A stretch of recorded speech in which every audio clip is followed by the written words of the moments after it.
Assalamualaikum warahmatullahi wabarakatuh. Salam guru penggerak. Perkenalkan, nama saya Arijal Yustian, calon guru penggerak angkatan 11 Kota Palembang, Provinsi Sumatera Selatan.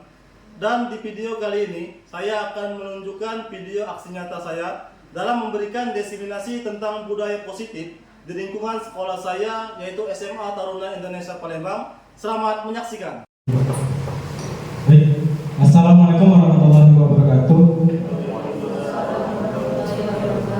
Om Swastiastu, Namo Buddhaya, Shalom, salam kebajikan, salam sejahtera untuk kita semua. Selamat siang.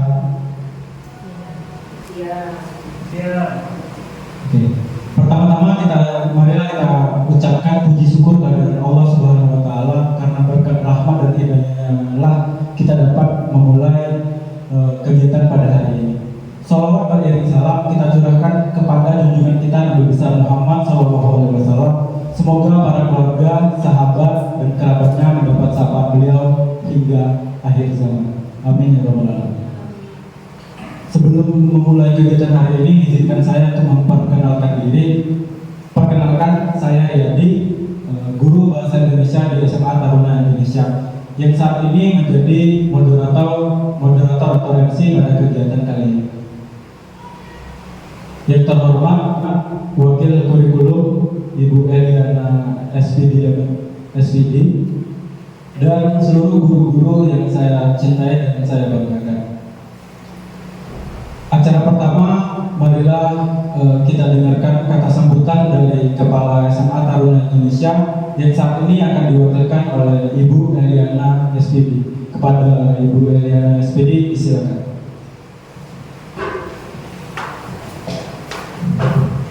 Izin Bapak Ibu untuk duduk. Assalamualaikum warahmatullahi wabarakatuh.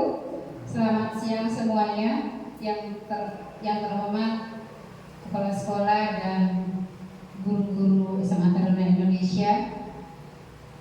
Pertama-tama mari kita panjatkan puji syukur kepada Allah Subhanahu wa taala yang mana pada siang hari ini kita dapat berkumpul dalam kegiatan aksi nyata diseminasi dengan tema budaya positif.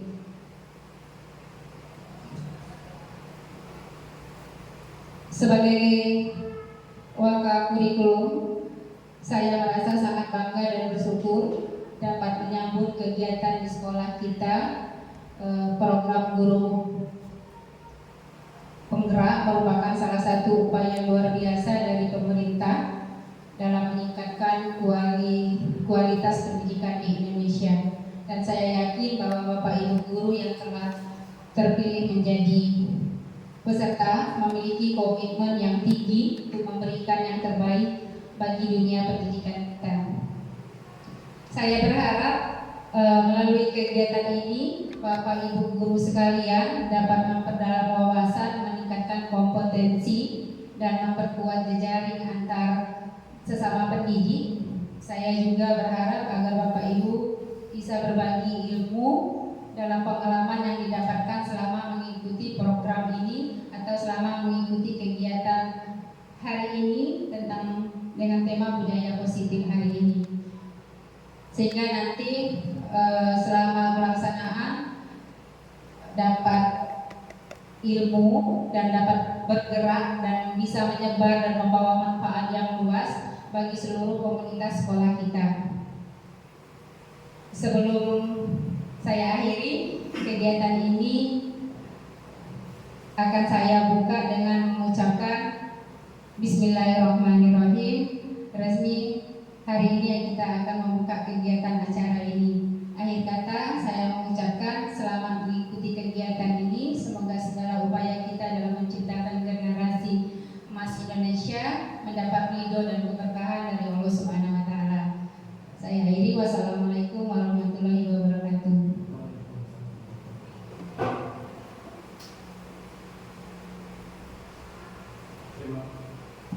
Terima kasih banyak Wakil Kurikulum SMA Taruna Indonesia atas kata sambutannya, sekaligus membuka secara resmi kegiatan aksi nyata diseminasi budaya positif di SMA Taruna Indonesia. Boleh tepuk tangan sekali lagi. Acara selanjutnya yaitu pemaparan langsung dari calon guru penggerak tentang aksi nyata diskriminasi dengan tema budaya positif di SMA Taruna Indonesia. Kepada calon guru penggerak disilakan.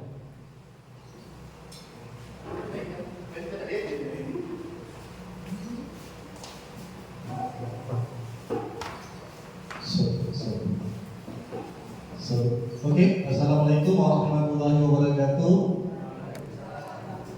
Wabillahi nasta'in wa ala wassalatu wassalamu ala asrofil anbiya wa mursalin wa ala alihi wa ashabihi ajma'in. La haula wa la quwwata illa billahil aliyyil azim. Amma ba'du. Saya Ari Jalustian sebagai calon guru penggerak angkatan ke-11 Kota Palembang, Provinsi Sumatera Selatan akan mengimbaskan hasil dari belajar kami pada modul 1, karena di guru penggerak ini ada 3 modul Bapak Ibu sekalian. Ada modul 1, modul 2 dan modul 3. Jadi setiap akhir modul ada aksi nyata. Jadi di sini memberikan pengimbasan kepada rekan-rekan yang ada di SMA Taruna Indonesia. Jadi tidak perlu panjang lebar karena tadi di awal sudah dibuka oleh perwakilan kepala sekolah dan sudah mukadimah sudah disampaikan. Di sini saya sebagai guru penggerak akan langsung ke materi inti. Nah, di sini pada pengimbasan diskriminasi budaya positif. Di sini temanya adalah budaya positif, aksi nyata budaya positif. Mungkin dari kita semua sudah paham, sudah sering mendengar apa itu budaya positif. Oke, ada yang tahu apa itu budaya positif? Budaya positif. Oke, Bapak Ibu, ada yang bisa menjawab apa itu budaya positif? Oke, kebiasaan yang baik. Oke, kebiasaan yang baik. Jadi dari Pak Doni, budaya positif adalah kebiasaan yang baik. Oke, bagus sekali.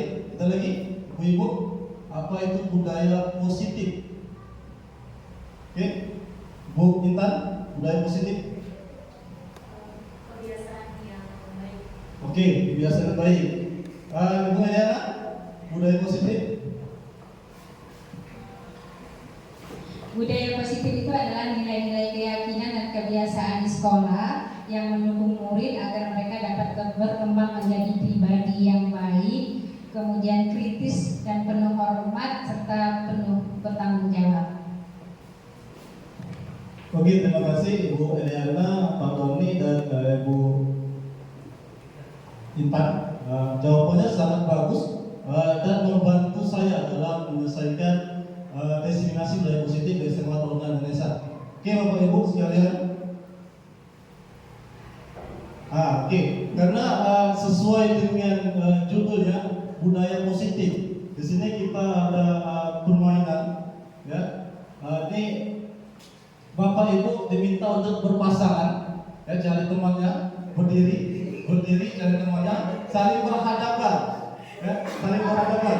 Kita di sini nanti dalam hitungan ketiga, ya, saya minta Bapak Ibu untuk tersenyum. Oke, silakan cari pasangan masing-masing.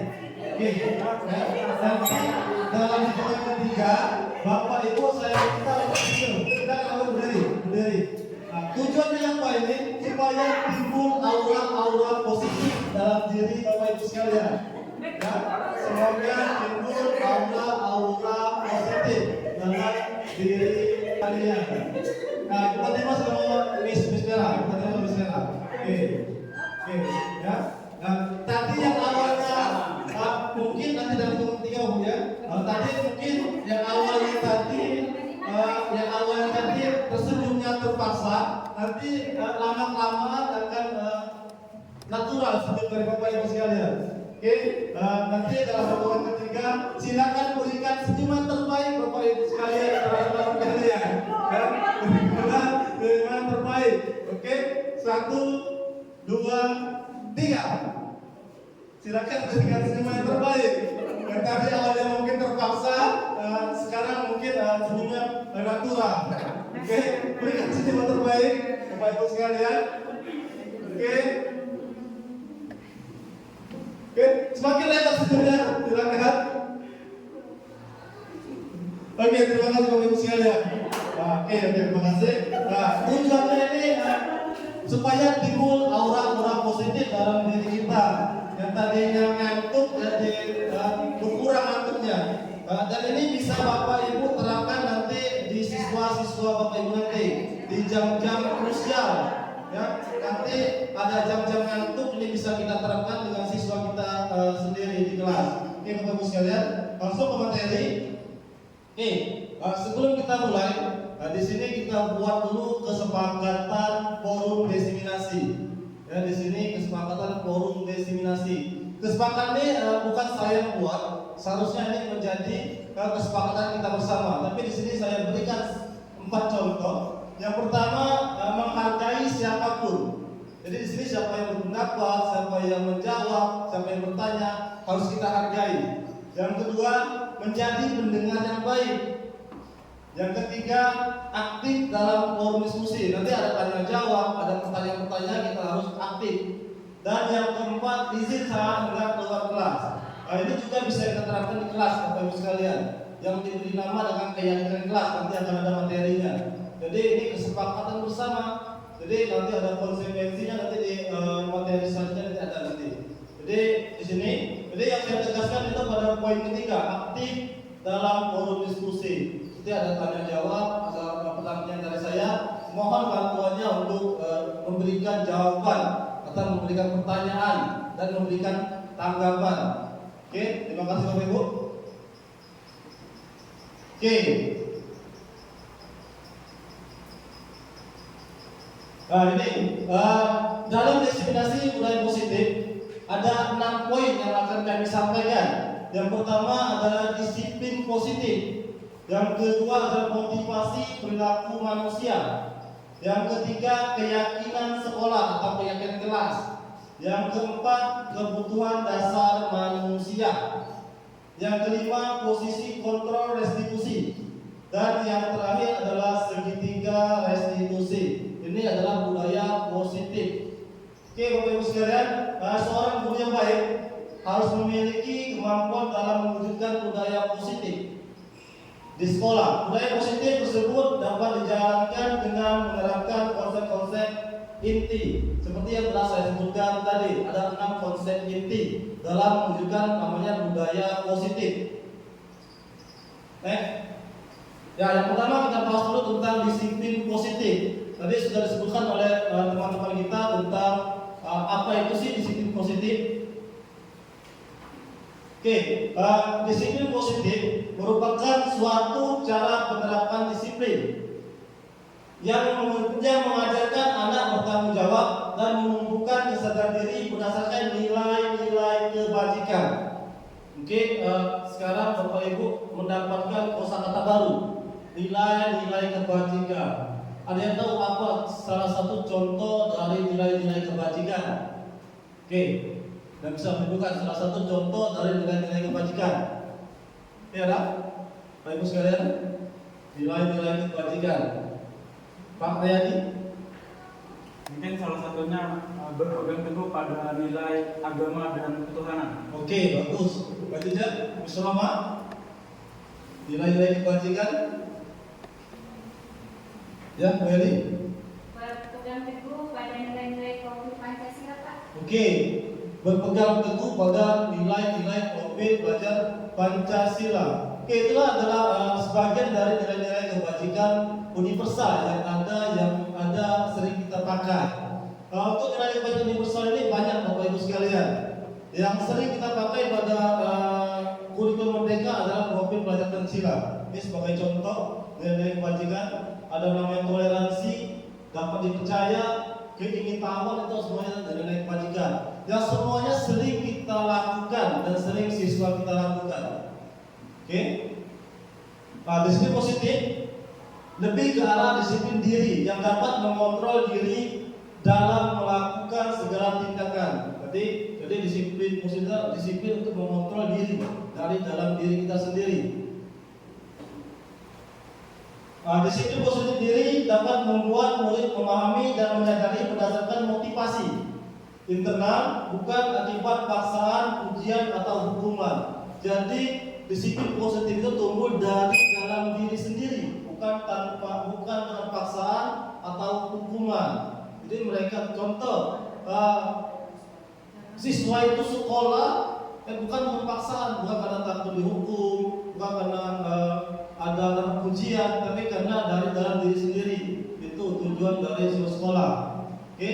disiplin positif. Perhatikan tadi. Yang pertama, beriman bertakwa kepada Tuhan Yang Maha Esa, mandiri, berkebinekaan global, bergotong royong, kreatif, bernalar kritis. Ini adalah semuanya nilai-nilai kebajikan. Kenapa di sini kita memakai nilai-nilai kebajikan profil pelajar Pancasila? Karena ini sudah tercover dalam penilaian kurikulum merdeka. Oke, Bapak Ibu. Lanjut. Ini motivasi perilaku manusia. Sekarang saya mau tanya, apa itu motivasi? Tidak bisa jawab motivasi? Bapak Ibu, motivasi apa? Keinginan di diri. Apa lagi? Motivasi?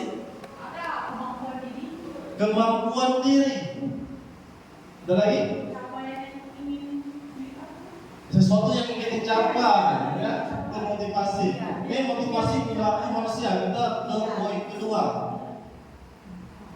Nah, dalam ilmu yang kami pelajari, untuk motivasi perilaku manusia itu ada 3, Bapak Ibu sekalian. Yang pertama yaitu untuk menghindari ketidaknyamanan atau hukuman. Jadi mungkin siswa itu sekolah dia termotivasi hanya untuk menghindari ketidaknyamanan atau dari hukuman. Jadi mereka bersekolah. Yang kedua, untuk mendapatkan imbalan atau penghargaan dari orang lain. Contoh, kita berikan mereka reward ketika mereka bisa menjawab. Berarti itu motivasinya hanya karena penghargaan dari orang lain. Itu motivasi manusia. Yang selanjutnya, untuk menjadi orang yang mereka inginkan dan menghargai diri sendiri dengan nilai-nilai yang mereka percaya. Seharusnya nomor 3 ini motivasi yang harus ditanamkan pada diri kita maupun diri murid, Bapak sekalian. Oke, selanjutnya, keyakinan sekolah atau kelas. Ya, lanjut. Oke, Bapak Ibu sekalian, keyakinan sekolah atau kelas. Guru berperan dalam mewujudkan terbentuknya keyakinan sekolah atau kelas dengan adanya kesepakatan antara guru dan murid. Jadi keyakinan kelas itu adalah kesepakatan antara guru dan murid. Beda keyakinan kelas dengan peraturan kelas. Kalau peraturan itu sifatnya menghukum kalian, jadi kalau keyakinan itu kesepakatan bersama antara guru dan murid. Jadi bukan guru saja yang membuat keyakinan kelas. Nah, keyakinan kelas ini bisa kita terapkan Bapak Ibu nanti di kelas kita. Jadi kita buat keyakinan kelas untuk guru, terutama wali kelas. Ada keyakinan kelas dari wali kelas dan ada juga namanya keyakinan kelas bermata pelajaran. Jadi contoh keyakinan kelasnya apa? Ya, keyakinan kelas itu dengan kalimat-kalimat positif. Tuh. Keyakinan sekolah atau kelas berupa pernyataan universal yang mudah diingat dan dipahami dan harus diterapkan di lingkungan sekolah atau kelas. Oke, ini contoh pembuatan keyakinan kelas di sekolah. Satu, menulis peraturan berdasarkan kebutuhan peserta didik, mengubah kalimat negatif menjadi kalimat positif. Ya. Jadi itu adalah kesepakatan antara guru dan siswa, bukan persoalan siswa saja. Ada konsekuensinya jika kita melanggar keyakinan kelas. Oke, Bapak Ibu, itu keyakinan kelas. Nanti bisa kita terapkan di kelas kita masing-masing, terutama wali kelas, supaya ada rasa bertanggung jawab siswa tersebut. Ini bukan termasuk peraturan, tapi keyakinan. Jadi datang tepat waktu, sampah jangan berantakan, tapi dibuat dengan kata-kata positif. Nanti akan kami berikan contohnya. Ini contoh keyakinan sekolah atau kelas. Keyakinan kelas 9C itu ada keyakinan kelas. Nah, setiap anggota kelompok belajar senang. Nah, ini keyakinan kelas yang bisa kita terapkan di kelas. Oke, sekarang saatnya kita ice breaking terlebih dahulu. Ini pokoknya kita supaya tidak ngantuk, Bapak sekalian ya. Mungkin Bapak Ibu berpikir untuk merubah sesuatu itu sulit, ya.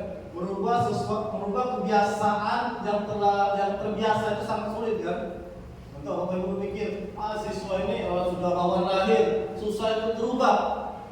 Itu salah Bapak Ibu sekalian, karena semuanya itu bisa kita ubah dengan tetap konsisten. Seperti yang akan kita lakukan ice breaking pada hari ini. Oke, ice breakingnya bisa tetap duduk dan apa? Nanti ketika saya menyebutkan cacing, jadi ibu bilang cacing itu panjang. Cacing itu panjang. Ketika saya bilang ular itu pendek. Jadi ini lawan kata. Lawan kata. Kita ubah kebiasaannya. Kita selama ini tahu bahwa ular itu panjang, bahwa cacing itu pendek. Sekarang kita ubah. Jadi ketika saya menyebutkan cacing itu panjang, ular pendek. Oke, kita coba. Cacing panjang, ular pendek. Ular, cacing, ular, cacing, ular, cacing. Oke, sekarang Bapak Ibu melakukan gerakan. Ya, kalau dibilang cacing panjang, cacing panjang, ular pendek. Cacing panjang, ular pendek. Oke. Cacing Panjang. cacing ular cacing ular cacing ular cacing ular ular cacing ular. Jadi nyatanya kita bisa berubah kebiasaan ya. Dan kita pahami bahwa cacing itu pendek dan ular itu panjang. Tapi dengan terus menerus bahwa kita akan sadar bahwa cacing pendek. Oke Bapak Ibu sekalian, ini ice breaking kita karena kita sudah menyelesaikan 3 materi. Selanjutnya materi ketiga itu kebutuhan dasar manusia.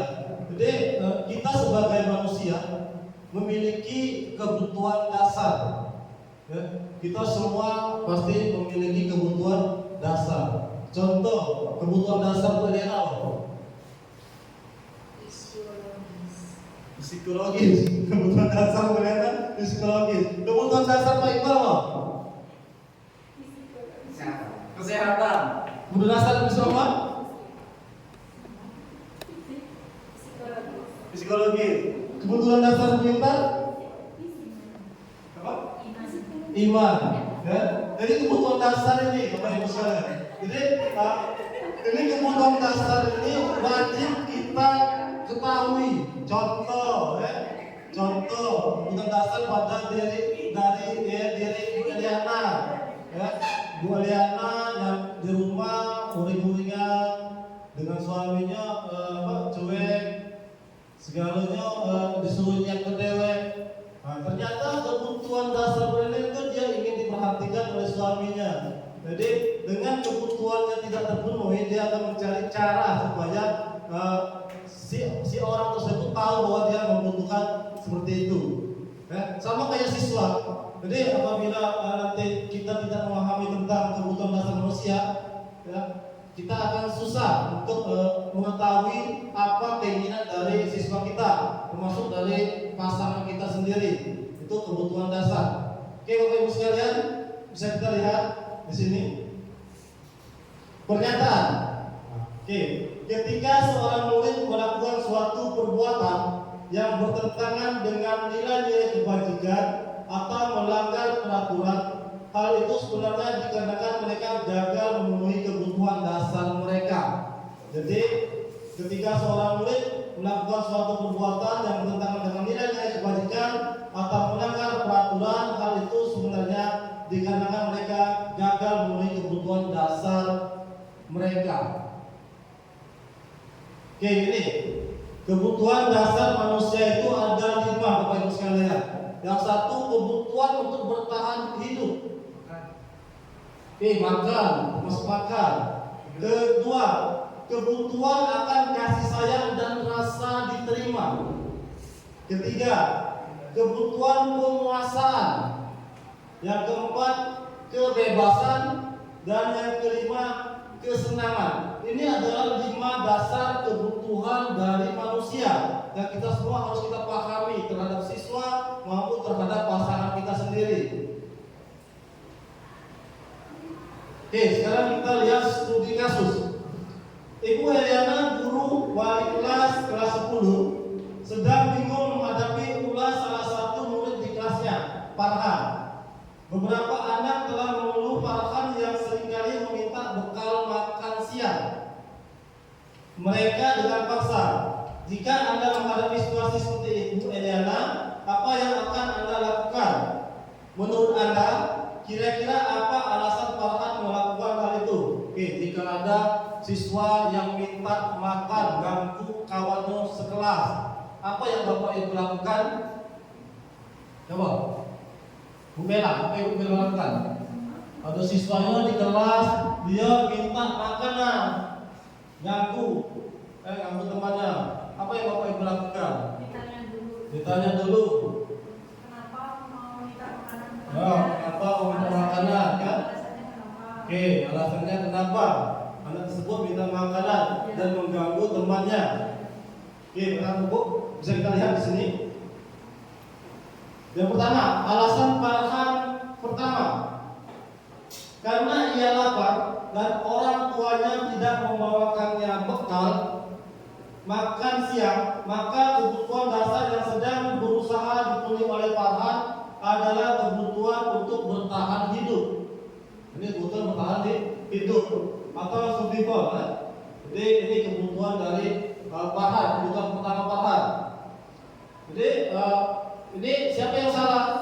Ya, mungkin orang tuanya tidak punya. Jadi kita mungkin biasanya kita kalau ada siswa yang seperti itu langsung kita panggil, kita marahi kan, langsung kita tutup poin. Kenapa betul maksudnya? Yang benar dan dikatakan Bu Bella tadi, kita harus memanggil mereka dulu. Ya, apa?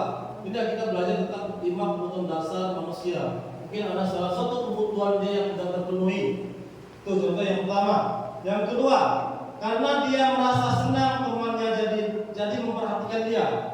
Ketika temannya melaporkan tindakannya itu pada gurunya dan gurunya memberitahu orang tuanya sehingga orang tuanya jadi memperhatikan dia, maka kebutuhan dasar yang sedang dipenuhi Farhan adalah kebutuhan akan kasih sayang dan rasa diterima. Jadi kurang perhatian dari orang tuanya, ya, kurang kasih sayang orang tuanya. Ini bisa kita terapkan kepada anak-anak kita di rumah. Ya. Tingkah dia di sekolah seperti apa itu bisa kita lihat dari kebutuhan dasar manusia. Jangan sampai kita menghardik mereka langsung. Oh, seperti ini. Oke, alasan Farhan yang ketiga, karena temannya jadi takut dengan dia dan menuruti keinginannya, maka sebetulnya Farhan sedang berusaha memenuhi kebutuhan dasarnya akan kekuasaan. Nah, jadi dia merasa kawan takut, dia merasa hebat, merasa memiliki kekuasaan. Nah, anak seperti ini jangan kita marahi. Dan kita beri dia tanggung jawab sesuai dengan kebutuhannya, itu kekuasaan. Kita jadikan dia jadi ketua kelas, kita beri tanggung jawab dia untuk menjaga teman-temannya, jadi supaya temannya takut, dia kekuasaan. Oke, selanjutnya alasan keempat, karena dia merasa bosan dengan bekal makanan yang dibawakan ibunya dari rumah. Karena ibunya selalu membawakan bekal yang sama. Oleh karena itu dia ingin mencoba makanan teman-temannya yang beraneka ragam. Maka Farhan sedang berusaha memenuhi kebutuhannya akan kebebasan. Jadi anak itu butuh kebebasan. Jadi kebebasan memilih menu makanan di sini kan.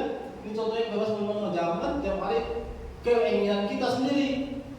Kita inginnya telur terus, tapi kita tidak menanyakan apa keinginan dari anak kita tersebut. Jadi itu kebutuhan dasar yang dipenuhi oleh si Farhan. Oke, yang alasan Farhan yang kelima, karena ia melakukannya karena iseng saja dan ia menikmati ekspresi wajah teman-temannya yang kesal karena diambil makanannya dan menurut dia ekspresi teman-temannya itu lucu. Maka berarti Farhan sedang berusaha memenuhi kebutuhannya akan kesenangannya. Nah, Farhan susah melihat kawan susah. Itu adalah kebutuhan dasar manusia. Jadi mulai dari sekarang kita harus paham tentang 5 dasar kebutuhan dari manusia. Oke, lanjut Bapak Ibu.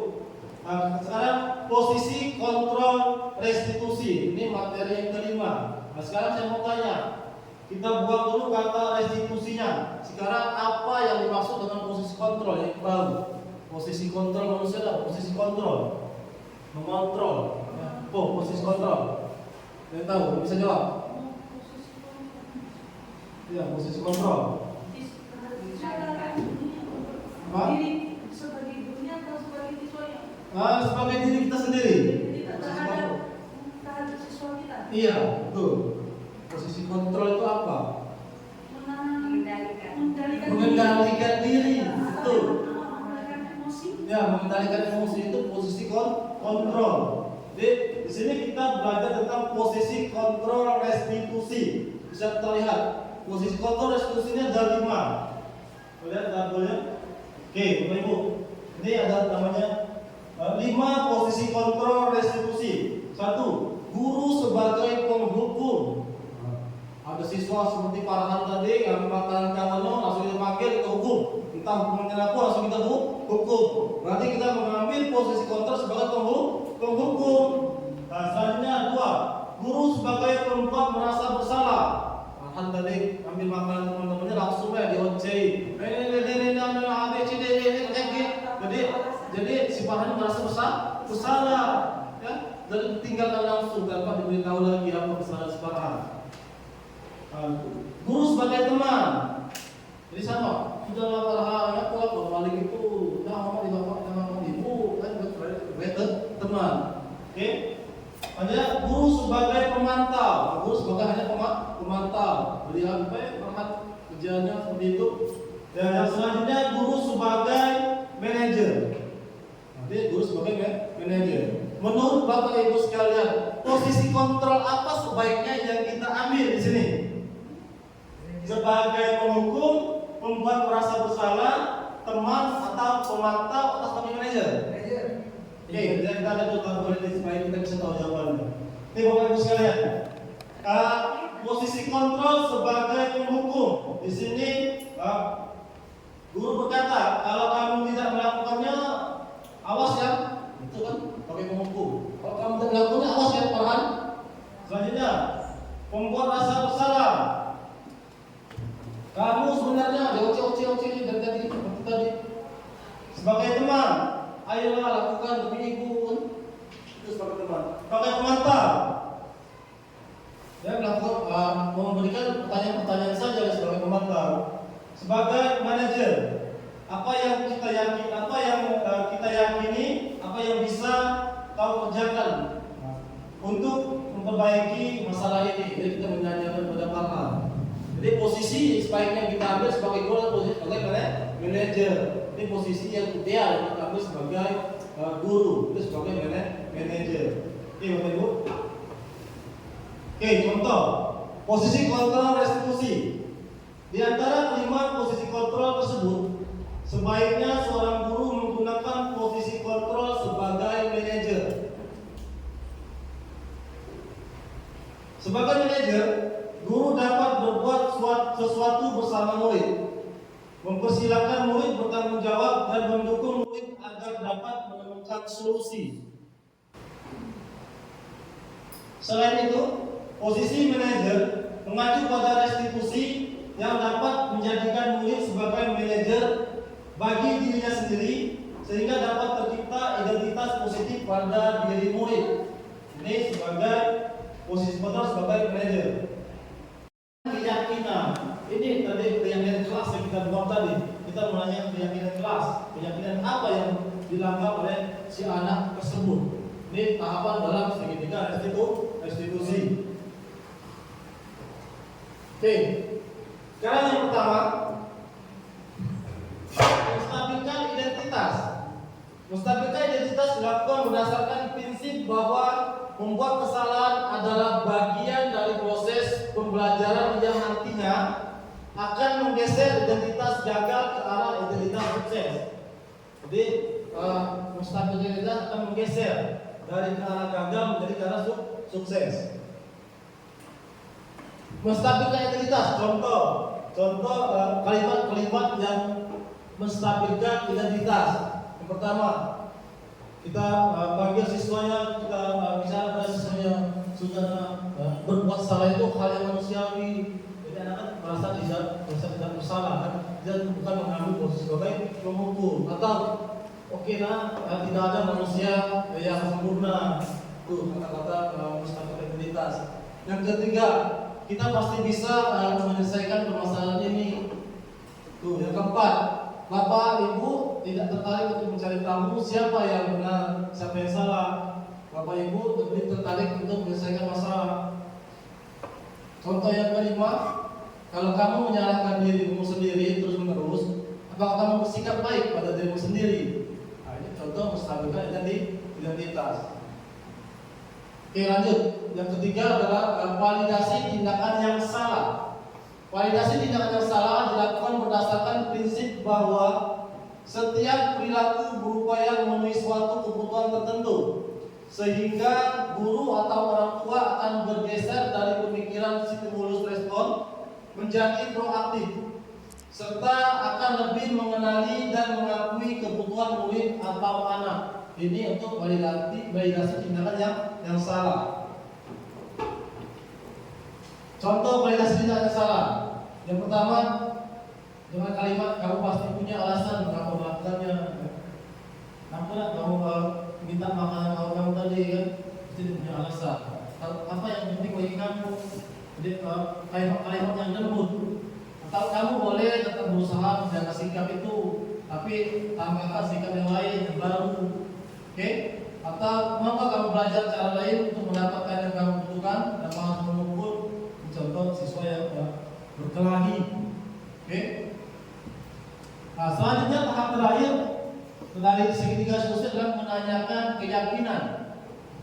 Nah, di sini menanyakan keyakinan dilakukan dengan memberi pertanyaan-pertanyaan bermakna kepada murid atau anak untuk memunculkan motivasi secara intrinsik sehingga mampu mengaitkan keyakinannya dengan tindakan yang salah. Ini keyakinan, menanyakan keyakinan.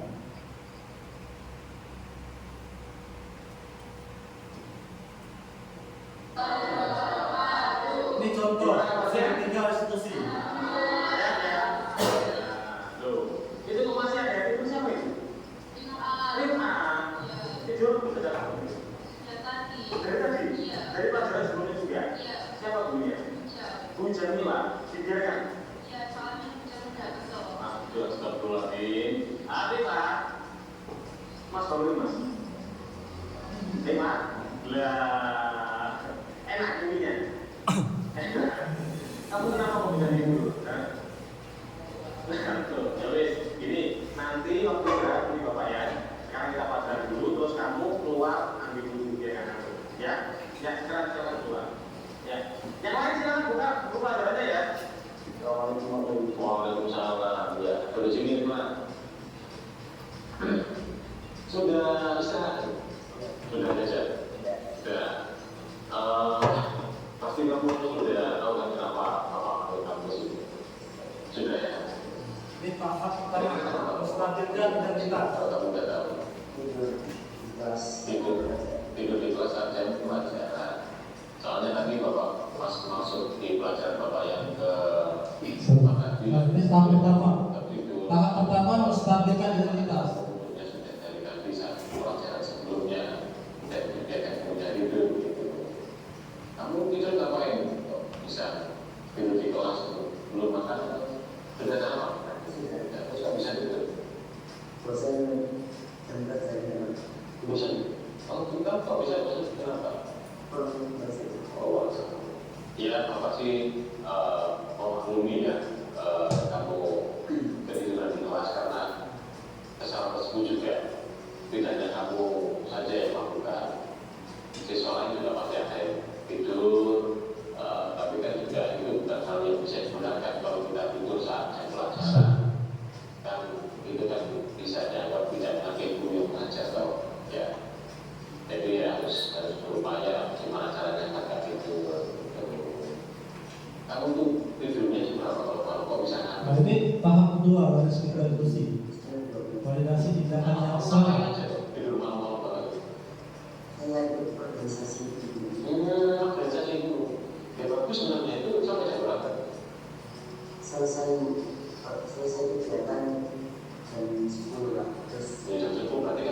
terlalu larut gitu. Kalau bisa tidur sampai jam 12 gitu.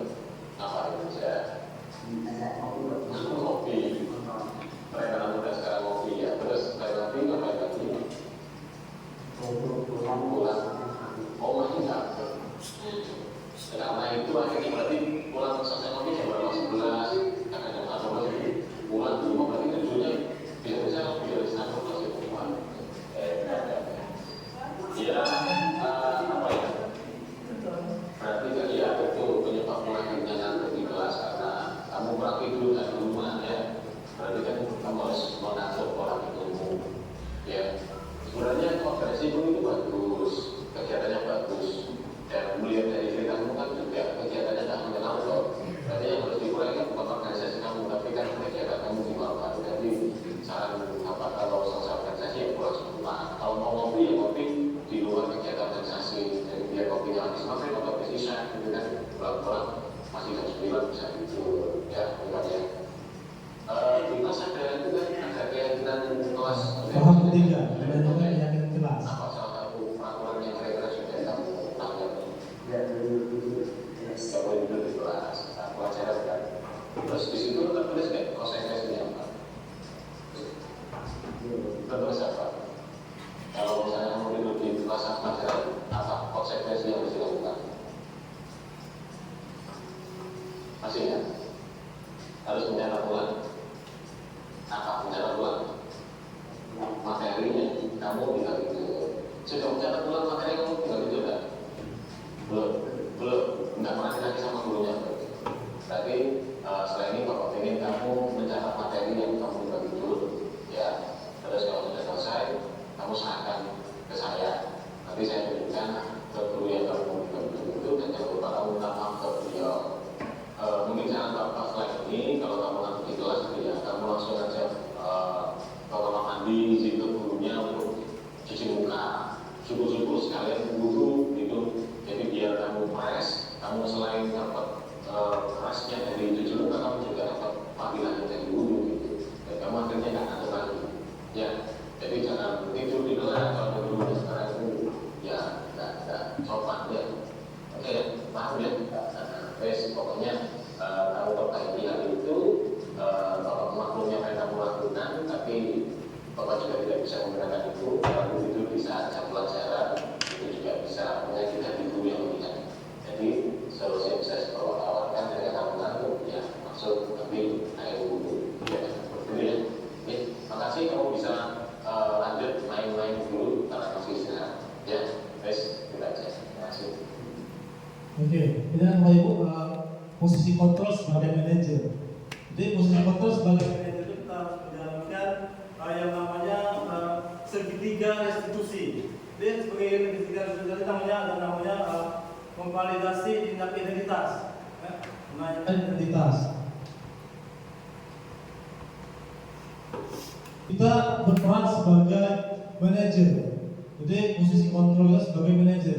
Nah, untuk menjalankan Peran kita sebagai manajer, kita harus menerapkan yang namanya segitiga restitusi. salah satu metode, salah satu metode posisi kontrol sebagai manajer itu dengan menerapkan segitiga restitusi. Tapi bukan berarti segitiga restitusi ini merupakan suatu kewajiban yang harus kita lakukan, tetapi sebagai cara, sebagai model dengan melakukan tahapan segitiga restitusi seperti menstabilkan identitas, memvalidasi tindakan yang salah, dan menanyakan keyakinan kelas kepada siswa yang melakukan kesalahan tersebut. Oke, Bapak-Ibu sekalian, sampai akhirnya di sini kita. Jadi sebagai seorang guru yang baik harus memiliki kemampuan dalam mewujudkan budaya positif di sekolah. Budaya positif tersebut dapat dijalankan dengan menerapkan konsep-konsep inti seperti disiplin positif, motivasi perilaku manusia, keyakinan sekolah atau kelas, kebutuhan dasar manusia, posisi kontrol restitusi, dan segitiga restitusi. Jadi budaya positif itu dapat ditimbulkan dari nomor 3 Bapak sekalian, yaitu dari keyakinan sekolah atau kelas.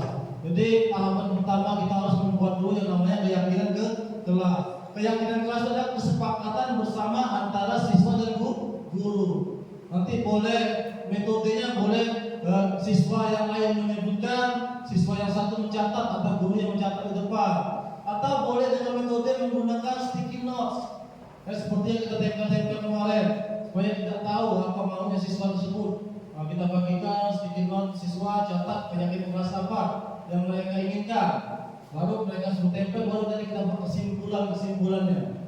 Nah, dan yang keyakinan kelas itu harus menggunakan kata-kata positif, ya. Jangan tidur di kelas. Berarti kata positifnya apa? Dilarang tidur di kelas. Betul. Jangan main HP. Ya. Ini kita buat kata-kata positif di situ. Nah, itu untuk menandakan keyakinan kelas. Setelah keyakinan kelas baru kita poin keempat. Kita cari tahu dulu apa sih kebutuhan dasar siswa tersebut. Karena dia melanggar budaya perusahaan, apa kebutuhan dasarnya? Kebutuhan bertahan hidup kah? Kebutuhan kasih sayang kah? Kebutuhan penguasaan kah? Atau kebutuhan bagi mulai tadi kebebasan? Itu harus kita lihat. Baru tahap selanjutnya kita memposisikan diri kita sebagai apa posisi kontrol kita. Tadi ada 5 posisi kontrol manusia. Apa kita sebagai penghukum, atau kita sebagai teman, atau sebagai manajer, atau sebagai pengamat. Jadi tadi kita sudah tahu bahwa posisi kontrol yang seharusnya diambil oleh seorang guru adalah posisi manajer. Nah, posisi manajer itu dapat diterapkan dengan salah satu strategi, yaitu dengan menggunakan strategi tahapan segitiga restitusi.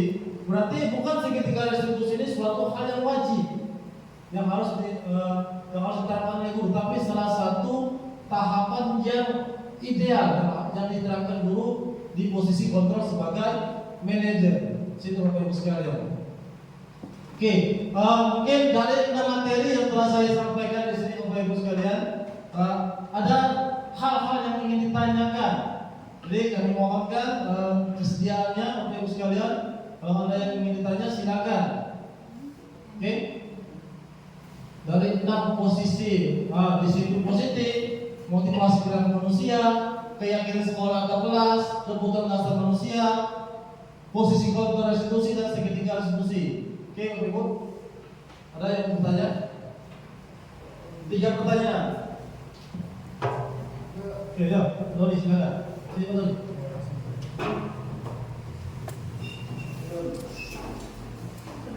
Masuk dalam ini.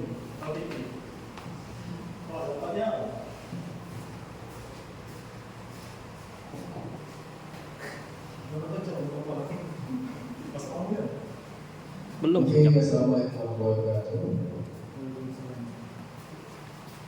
Ini Pak ada satu pertanyaan tentang posisi kontrol restitusi tadi. Segitiga restitusi Pak. Jadi tentang posisi kontrol itu kan tergantung situasi sebetulnya Pak. Kalau seandainya pelanggaran atau pelanggaran tadi dilakukan baru pertama kali mungkin kita masih sebagai manajer. Tapi setelahnya kalau masih tetap dilaksanakan pelanggaran tersebut, gimana antisipasinya Pak? Apakah kita sebagai guru ini boleh mengganti posisi kontrol kita menjadi justifikasi poin 1 tadi, atau malah sebaliknya? Kita ini designasi budaya positif, Bapak Ibu sekalian. Kita ini sebagai guru ini dilarang keras untuk memberikan hukuman terhadap seorang siswa. Karena tadi dari awal tadi kita sudah lihat ada namanya 5 kebutuhan dasar manusia.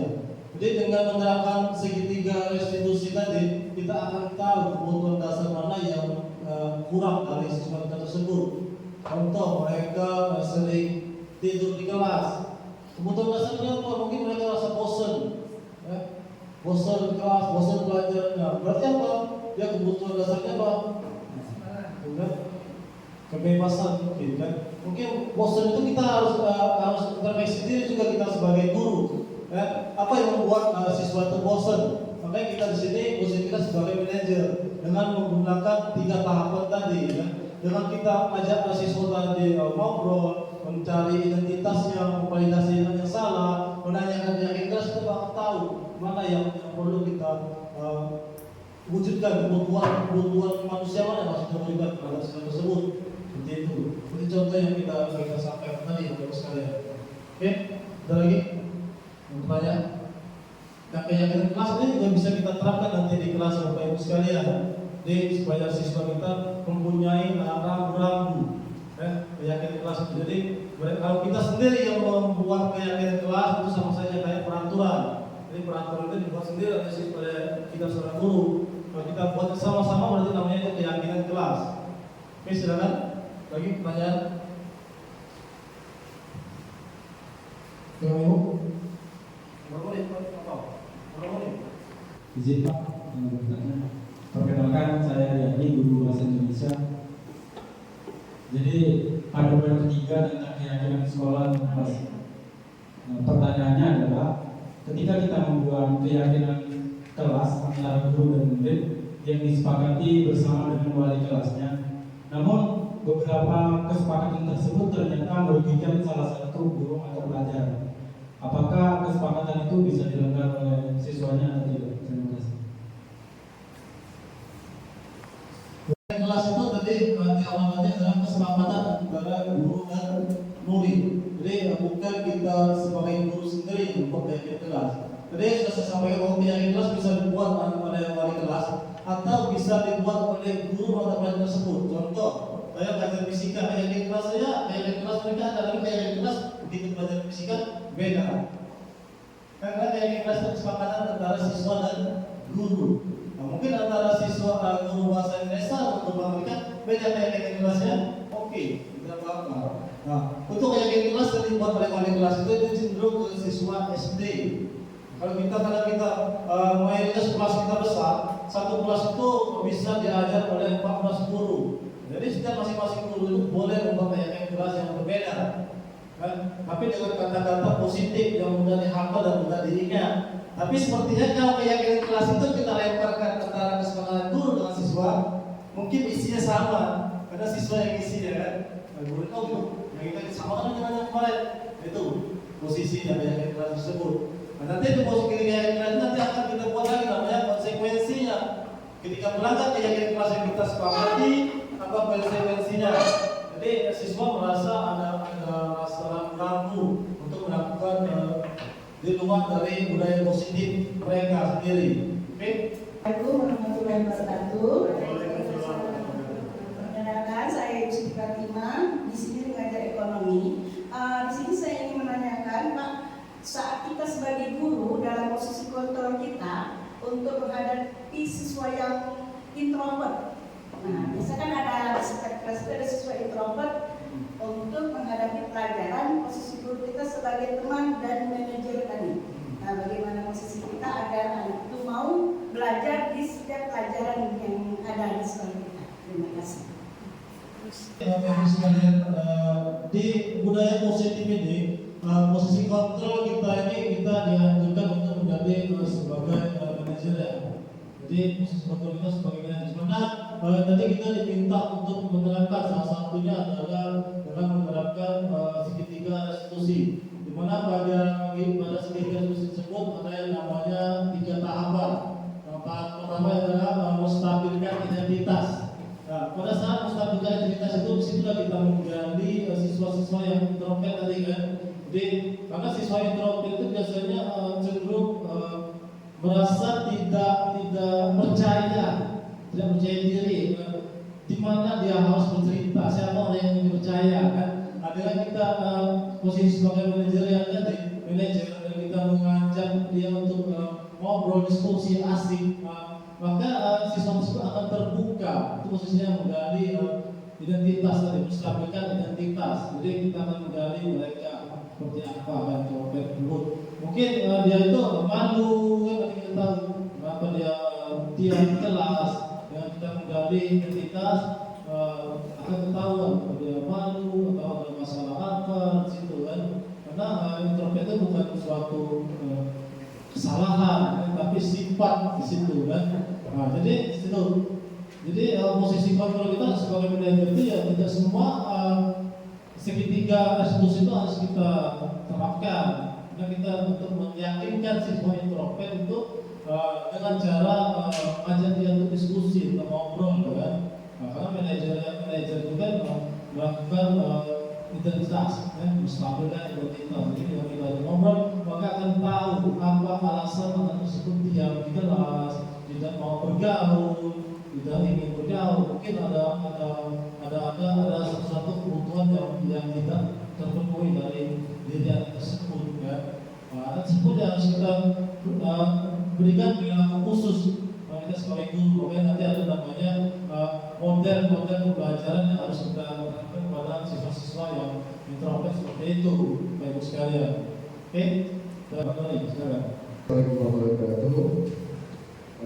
Izin bertanya kembali. Ini mengenai budaya disiplin positif. Ini tentang budaya di sekolah yang sudah berjalan, budaya positif, disiplin positif yang sudah berjalan di sekolah pada umumnya. Bagaimana dengan disiplin positif yang disalahgunakan? Contohnya senioritas itu kan di budaya dan senioritas itu pada awalnya itu motifnya itu bagus menghormati yang lebih tua, tapi malah kadang-kadang disalahgunakan oleh dia seniornya, disalahgunakan dan disalahartikan, malah dimanfaatkan untuk bebas menyuruh-nyuruh atau menindak siswanya, mendidik-didiknya. Itu yang saya katakan. Oke, terima kasih Pak Dr. Sekalian. Tadi dari awal tadi sudah kita sampaikan. Dan pertanyaan Pak Dr. tadi bagaimana disiplin positif antara siswa yang senior dan siswa yang junior. Disiplin positif sendiri ini lebih ke antara guru dengan siswa. Dimana sudah kita sampaikan di awal tadi bahwa disiplin positif itu merupakan suatu cara penerapan disiplin yang mengajarkan anak bertanggung jawab. Jadi kita ini memberikan atau mengajarkan anak untuk bertanggung jawab dan menumbuhkan kesadaran diri berdasarkan nilai kebajikan. Nilai kebajikannya apa? Nilai kebajikan yang kita terapkan di sini adalah nilai kebajikan di profil belajar Pancasila dengan 6 dimensi dan sub elemennya, elemen dan sub elemennya di situ. Ada beriman dan bertakwa, bergotong royong, saling menghormati, kerjasama, inovasi. Itu. Jadi itu disiplin positif, bukan antara siswa dengan siswa. Jadi itu lebih dari cara penerapan disiplin yang mengajarkan anak untuk bertanggung jawab, untuk disiplin positif. Nah, atau lebih disiplin positif itu bisa lebih ke arah disiplin diri yang dapat mengontrol diri dalam melakukan segala tindakan. Jadi disiplin positif itu siswa itu kita ajarkan untuk mengontrol diri supaya tidak melakukan tindakan di luar dari disiplin positif. Jadi itu tugas kita tadi sebagai seorang guru, ada senior dan junior kita panggil siapa yang salah tadi kan, kita berikan peran kita sebagai manajer kan. Kita beri mereka dengan langkah-langkah restitusi kan, kenapa mereka seperti itu. Mungkin tadi ada 5 kebutuhan dasar manusia yang tidak terpenuhi dari diri dia kan. Mungkin merasa ingin diberikan kasih sayang kan, penguasaan, mungkin dia merasa hebat, makanya terjadi namanya senior dan junior. Tapi intinya di sini positif yang kita diseminasikan adalah cenderung kepada guru dan siswa, bukan kepada siswa dan siswa. Di mana disiplin diri dapat membuat murid memahami dan menyadari kesadaran untuk motivasi internal dia sendiri kan. Internal bukan akibat paksaan, ujian maupun hukuman. Contoh, disiplin positif tentang mereka belajar. Mereka belajar itu sekolah itu bukan atas paksaan atau atas hukuman atau untuk mendapatkan pujian dari teman-temannya, tapi atas dari motivasi dari dalam diri sendiri. Jadi intinya disiplin positif itu timbul dari dalam diri siswa tersebut. Oke, contoh siswa memberikan siswa itu tugas. Siswa itu menyelesaikan tugas itu bukan karena ingin dapat pujian, bukan karena takut dapat hukuman, tapi karena motivasi dari diri sendiri bahwa tujuan dia belajar itu bahwa seperti ini. Jadi bukan karena hukuman atau keluarga. Makanya tadi dari simpan positif dari singkat sukses tadi situ positif. Oke, jadi Bapak Ibu sekalian atas pertanyaan-pertanyaannya dan dukungannya terhadap aksi nyata calon guru penggerak diseminasi aksi nyata tentang budaya positif. Sekali lagi kita mereview tentang materi yang sudah kita sampaikan. Di sini kita review sedikit bahwa seorang guru itu yang baik, kita harus ingat sebagai guru yang baik harus memiliki kemampuan dalam mewujudkan budaya positif di sekolah. Budaya positif tersebut dapat dijalankan dengan menerapkan konsep-konsep inti seperti yang kami sampaikan. Yang pertama adalah konsep disiplin positif. Yang kedua, motivasi perilaku manusia. Yang ketiga, keyakinan sekolah atau kelas yang nanti bisa kita terapkan di sekolah kita masing-masing atau di kelas kita masing-masing. Yang keempat adalah kebutuhan dasar manusia. Jadi di sini kita diminta untuk menggali 5 kebutuhan dasar siswa kita. Kenapa siswa kita seperti itu dan seperti ini? Mungkin ada salah satu kebutuhan dasar yang tidak terpenuhi terhadap siswa tersebut. Yang kelima adalah posisi kontra restitusi, di mana kita sebagai seorang guru diminta untuk menjadikan kita menempatkan posisi kita di posisi kontrol sebagai manajer. Jadi kita seorang guru di sini di disiplin muslim diminta untuk menempatkan diri kita sebagai posisi kontrol sebagai seorang manajer. Di mana posisi kontrol sebagai seorang manajer ini dapat diterapkan dengan tahapan-tahapan yang namanya segitiga restitusi. Dalam tahap segitiga restitusi itu ada 3 tahapan. Yang pertama adalah menstabilkan identitas, yang kedua adalah memvalidasi tindakan yang salah, dan yang ketiga menanyakan keyakinan terhadap siswa tersebut. Oke Bapak Ibu sekalian, terima kasih atas partisipasinya. Semoga diseminasi budaya positif yang kami sampaikan dapat bermanfaat untuk Bapak Ibu semua. Dan akhir kata saya ucapkan wabillahi taufiq wal hidayah. Wassalamualaikum warahmatullahi wabarakatuh. Demikian semoga video ini dapat menginspirasi. Akhir kata, semoga tergerak, lekas bergerak, dan mari menggerakkan. Wassalamualaikum warahmatullahi wabarakatuh.